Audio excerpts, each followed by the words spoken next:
আল্লাহু আকবার।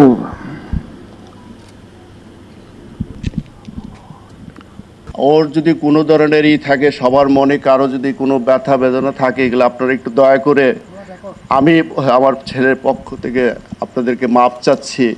আল্লাহ আপনাদেরকে সবাইকে মাপ করে দিবেন, ওকে সবাই মাপ করে দিবেন। আমি এটাই বলতেছি, আসলে আমার কিছু বলার নাই। আল্লাহ আমাকে ধৈর্য ধারণ করার ক্ষমতা দিক। আল্লাহ আমার ছেলেটাকে যেন বেহেশত নসিব করো।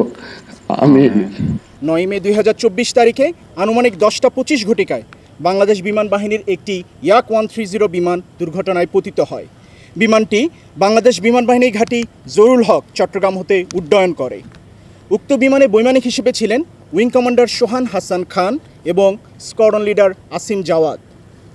উড্ডয়নের পর প্রশিক্ষণের এক পর্যায়ে বিমানের ইঞ্জিনে আগুন ধরে যায়। বৈমানিকগণ দক্ষতার সাথে বিমানটিকে দ্রুততার সাথে নিয়ন্ত্রণে আনেন এবং নিরাপদ অবতরণ করার প্রচেষ্টা করেন, কিন্তু বিমানের আগুন নিয়ন্ত্রণের বাইরে চলে যাওয়ায় বৈমানিকগণ যথাসম্ভব জানমালের ক্ষতি এড়িয়ে বিমান হতে জরুরি প্যারাশুটের মাধ্যমে অবতরণ করার সিদ্ধান্ত গ্রহণ করেন। এরই ফলশ্রুতিতে বৈমানিকগণ অত্যন্ত সাহসিকতা এবং দক্ষতার সাথে দুর্ঘটনা কবলিত বিমানটি হতে কর্ণফুলী নদীর উপর জরুরি প্যারাশুটের মাধ্যমে অবতরণ করেন।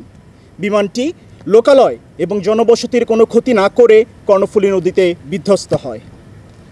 জরুরি প্যারাশুটের মাধ্যমে অবতরণের পর স্থানীয় নৌকাচালক এবং বাংলাদেশ নৌবাহিনীর সহায়তায় বৈমানিকদ্বয়কে উদ্ধার করে জরুরি চিকিৎসার জন্য বিএনএস পতেঙ্গায় স্থানান্তর করা হয়। উক্ত হাসপাতালে কর্তব্যরত চিকিৎসকদের সর্বাত্মক প্রচেষ্টা সত্ত্বেও আমাদের দেশ মাতৃকার কৃতি সন্তান এবং বৈমানিক স্কোয়াড্রন লিডার মোহাম্মদ আসিম জাওয়াদ শাহাদাত বরণ করেন।